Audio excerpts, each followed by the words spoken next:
Berlatar pada masa Perang Vietnam, cerita diawali dengan memperlihatkan para pemuda yang akan dilatih untuk menjadi tentara kop marinir Amerika Serikat, di mana pelatihan ini akan dikomando oleh seorang sersan yang dikenal tegas, keras, dan disiplin, sehingga butuh mental yang kuat untuk bisa bergabung dengan kesatuan ini.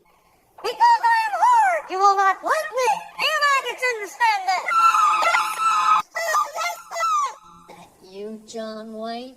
Saat itulah kita akan diperkenalkan pada satu prajurit bernama James, tapi biasa dipanggil Joker. Sesuai julukannya, Joker bersikap iseng dengan bercanda ketika sersan sedang berbicara dengan prajurit lain, sehingga sersan pun langsung nyerenteng, menghampirinya, dan meninju perutnya untuk memberikannya pelajaran.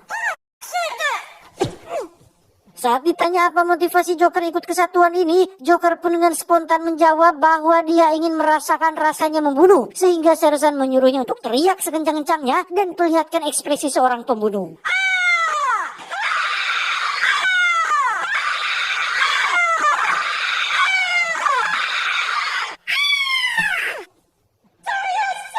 Dari sekian banyak calon prajurit, ada satu pemuda bernama Leonard yang bersikap cungah-cangeh alias senyum-senyum sendiri, nampak seperti menyepelekan dan merendahkan sersan, padahal tidak bermaksud seperti itu, sehingga sersan menyuruhnya untuk balem dan hilangkan senyuman itu dari wajahnya. Dan ya, Leonard ternyata adalah seorang pemuda yang mohon maaf bisa dibilang memiliki kecerdasan yang rendah, atau dalam bahasa ilmiahnya biasa disebut dengan geblah-gebloh atau boloho. Namun sersan yang punya banyak pengalaman dalam menghadapi orang random tentu sudah punya cara tersendiri untuk mengatasinya. Salah satunya adalah dengan mencekik leher prajurit tersebut sampai hampir kehabisan nafas. Alhasil, cara tersebut sukses membuat Leonard kehilangan senyum manjanya selama berada di kesatuan ini. 2 minggu berlalu, mereka terlihat sudah bisa melakukan gerak jalan dan baris berbaris dengan rapi dan kompak, sampai sersan menyuruh mereka untuk angkat senjata dan letakkan di bahu kiri. Leonard lagi-lagi melakukan kesalahan fatal yang membuatnya harus mendapatkan sebuah hukuman.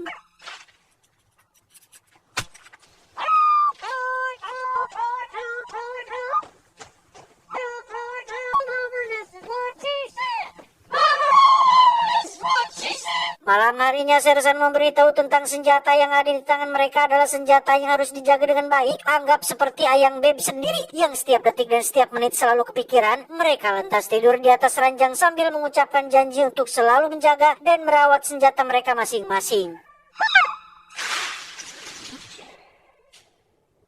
Beberapa hari berlalu, para kandidat pun memasuki tahap pelatihan fisik, yang di sini Leonard kembali menunjukkan kelemahan dan kemelehoyannya ketika fisiknya belum siap ditempa dengan pelatihan keras seperti para prajurit yang lain.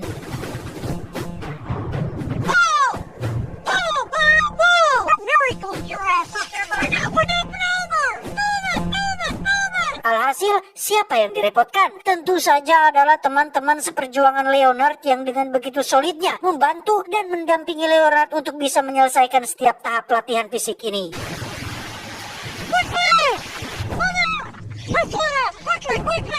Sebagai orang yang ditunjuk sebagai komandan skuad, Joker bertanggung jawab atas semua rekan-rekannya yang lambat dalam belajar, yang sudah tidak perlu ditanyakan lagi. Leonard adalah satu-satunya prajurit boloho yang mendapat treatment khusus, sehingga Joker harus berulang-ulang kali menjelaskan dan mempraktikkan apa saja kewajiban mereka di barak pelatihan ini. Left one over the right. Orange fold. Beberapa waktu berlalu, Leonard akhirnya menunjukkan kemajuan yang cukup signifikan berkat didikan dari seorang Joker, sehingga untuk sementara waktu, sersan bisa menghemat tenaga dan darah tingginya untuk hal-hal yang lain. Suatu malam, sersan melakukan inspeksi mendadak untuk melihat kedisiplinan para prajuritnya, di mana untuk kesekian kalinya Leonard melakukan kelalaian dengan lupa mengunci latih pribadinya. Tetapi bukan itu kejutannya, karena sersan menemukan sesuatu yang sangat-sangat dilarang di barak ini, yaitu seonggok donat jelly yang Leonard ambil dari aula. Yang karena sudah capek dengan sanksi yang sama, sersan pun memiliki ide lain agar Leonard mikir, yakni dengan akan menghukum semua teman-temannya apabila setiap kali Leonard melakukan kesalahan. 1, 2, 3, 4. Mereka semua yang awalnya simpati kepada Leonard pun lama-lama menjadi jengkel sendiri, sehingga semua orang kompak untuk memberi pelajaran kepada Leonard dengan cara memasukkan batang sabun ke dalam handuk dan memukuli Leonard beramai-ramai.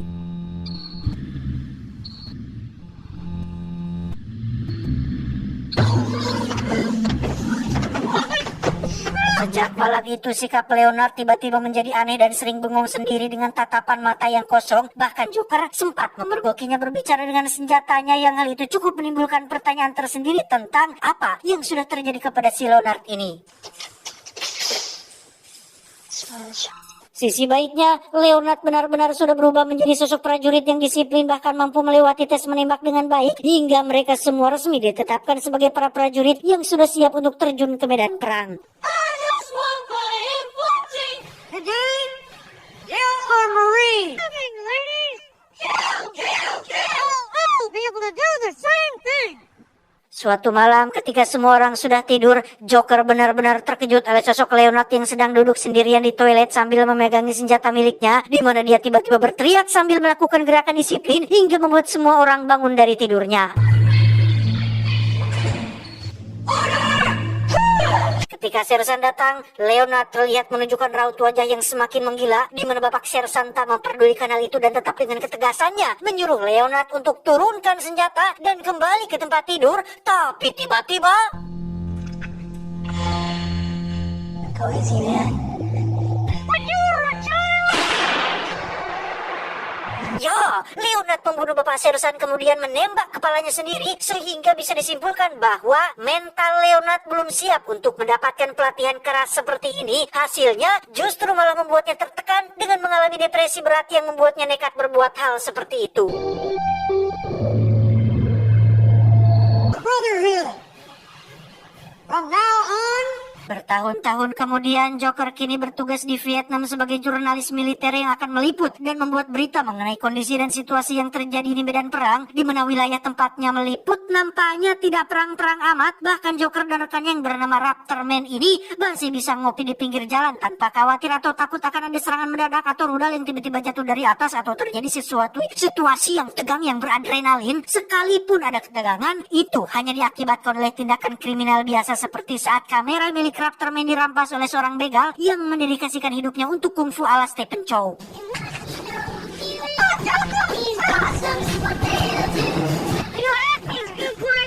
Joker dan Raptorman pun kembali ke markas untuk mengikuti rapat bersama atasannya, yang di situ beliau atasannya menyuruh Joker untuk membuat sebuah berita yang dramatis agar seluruh dunia yang membaca berita tersebut menganggap bahwa di Vietnam sedang terjadi goncang-ganjing perang yang luar biasa hebatnya, penderitaan yang tidak ada henti-hentinya, pertumbuhan darah yang seolah terjadi hampir setiap hari, sehingga kedatangan Amerika ke sana menjadi atau seolah menjadi ada gunanya bak pahlawan yang datang untuk membantu.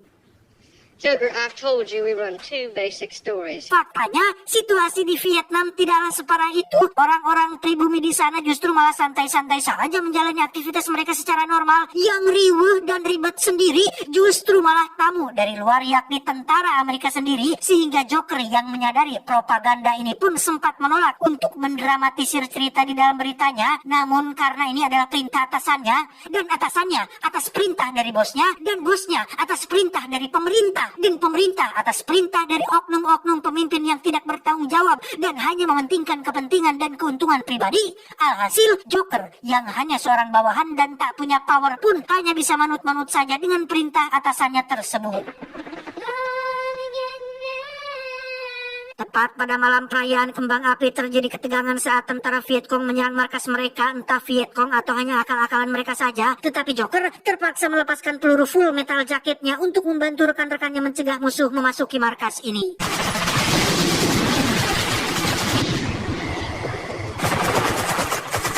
Keesokannya, sang atasan langsung menginformasikan bahwasannya situasi sudah semakin memburuk. Vietcong yang dianggap sebagai para pemberontak pun katanya sudah menguasai beberapa wilayah mereka, sehingga Joker dan Raptorman dikirim menuju baris depan peperangan demi meliputi situasi dan kondisi di sana, yang apabila mereka berdua tidak menemukan kekejaman sesuai yang diinginkan, maka bolehlah mengaranglah, dramatisirlah, tambah-tambahinlah beritanya supaya ceritanya bisa lebih menarik dan selalu FYP di seluruh dunia. How's it gonna look if you get killed? Where? Joker dan Raptorman pun berangkat menggunakan helikopter yang di sini mereka langsung berkenalan dengan teman baru yang bernama Durgunner yang sangat sangat anjing sekali dan sangat tidak manusiawi sekali ketika dia dengan begitu enaknya menembaki para petani wanita dan anak-anak yang bahkan tidak ikut terlibat dalam peperangan yang terjadi. Astagfirullahaladzim.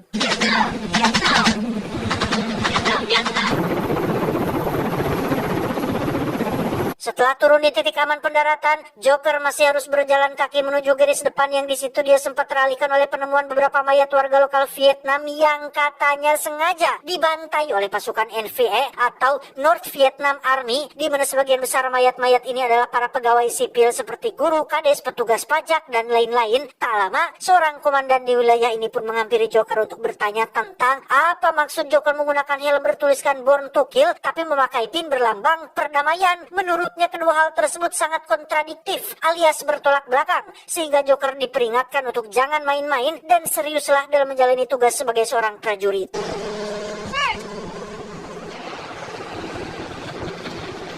Setibanya di lokasi garis depan peperangan, Joker secara kebetulan bertemu dengan teman lamanya waktu di barak pelatihan yang bernama julukan si Cowboy, yang di situ juga ada seorang prajurit senior bernama Animal Mother yang tampak sinis kepada Joker sehingga keduanya sempat terlibat adu cungur. Faktanya, situasi ini medan perang tidaklah serius-serius amat dan tegang-tegang amat karena pada kenyataannya mereka masih bisa santai dalam waktu-waktu tertentu, seperti salah satu prajurit yang sengaja meletakkan jasad seorang Vietcong yang sudah berhasil dibunuhnya. These are great days we're living, bro. Keesokannya mereka mulai melakukan perluasan wilayah untuk menekan kelompok Vietcong, di mana Durgunner nampaknya harus menerima azab Tuhan saat dia dengan sombongnya berjalan di posisi paling depan, sehingga ketika ada serangan dadakan, Durgunnerlah orang pertama yang mati dalam insiden ini.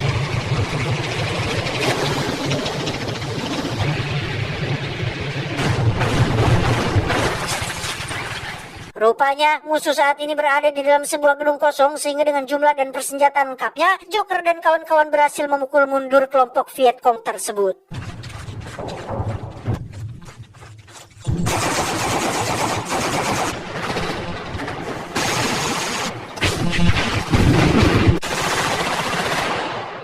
Berhasil dengan aksi barusan, mereka pun mendapat kesempatan untuk diliput langsung oleh kru TV yang di situ mereka semua menceritakan pengalaman masing-masing selama berada di medan perang, yang kebanyakan dari mereka mengklaim bahwa keterlibatan tentara Amerika di sini tidak lebih dari hanya ingin membantu Vietnam mengalahkan para pemberontak, yang jikalaupun ada korban sampingan seperti wanita, anak-anak, dan warga sipil tak berdosa, mereka mengaku itu dilakukan tanpa sengaja akibat tekanan mental yang mereka hadapi selama berada di medan perang ini.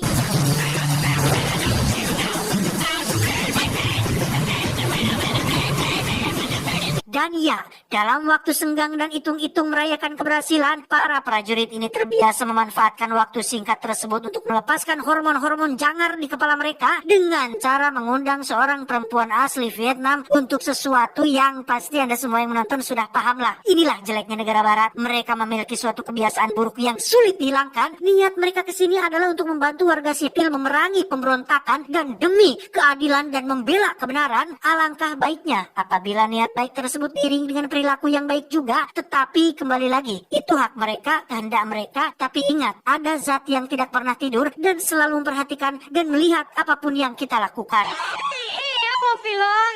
I'll skip the foreplay. Singkat cerita, pasukan garis depan ini pun tiba di kota yang disinyalir menjadi sarang para pemberontak, di mana salah satu prajurit pun tewas terkena ranjau yang membuat Joker dan kawan-kawan menjadi agak ketar-ketir.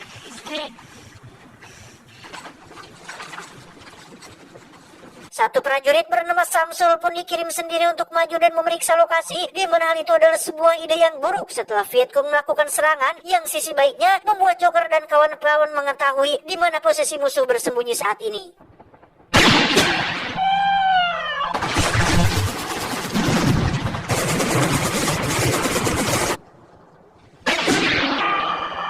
Donjo melihat kawan-kawannya mati, Animal Mother sang brutal pun maju sendirian dengan senjata beratnya, di mana aksi tersebut memberikan kesempatan untuk yang lain bisa maju dan merangsak masuk ke gedung tempat musuh bersembunyi.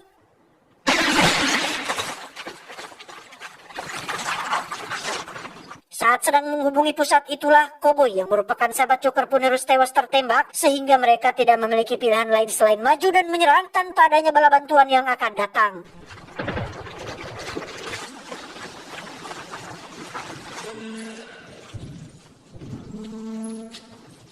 Joker yang sudah masuk ke dalam gedung pun mendapat peluang untuk menembak seorang Vietcong yang sedang sendirian. Namun karena Joker memiliki rasa simpati lebih tinggi daripada yang lain, dia malah diserang duluan meski akhirnya si Vietcong ini berhasil dilumpuhkan oleh prajurit yang lain.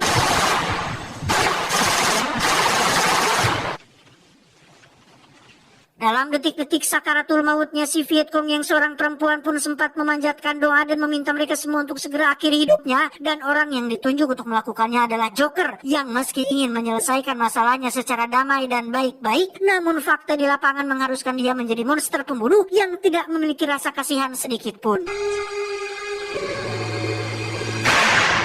Setelah keberhasilan barusan, Joker dan kawan-kawan pun terus maju menekan kelompok Vietcong. Namun pada akhirnya mereka harus kalah sesuai yang tertera dalam sejarah. Mamam. Tamat, ending yang cukup membagongkan. Sebuah film luar biasa yang dibuat oleh seorang sutradara legend yaitu Stanley Kubrick yang pada tahun itu, di zaman itu sudah bisa menampilkan pengambilan gambar yang modern sekali. Sinematografinya benar-benar epic dan unbelievable. Maka dari itu, apakah ada pertanyaan tentang film ini? John, saya mau tanya. Ya, sok apa? Judul film ini kan Full Metal Jacket, itu maksudnya apa ya? Ya, betul. Judul film ini adalah Full Metal Jacket, salah satu jenis peluru yang proyektilnya memiliki permukaan logam tapi tidak dilapisi sepenuhnya, yang memang berdasarkan sejarah jenis peluru seperti ini biasa dipakai pada masa perang Vietnam. Koyok mono. Kenapa judulnya tidak Perang Vietnam atau Leonard yang tersakiti? Ya nggak tahu, katanya saya.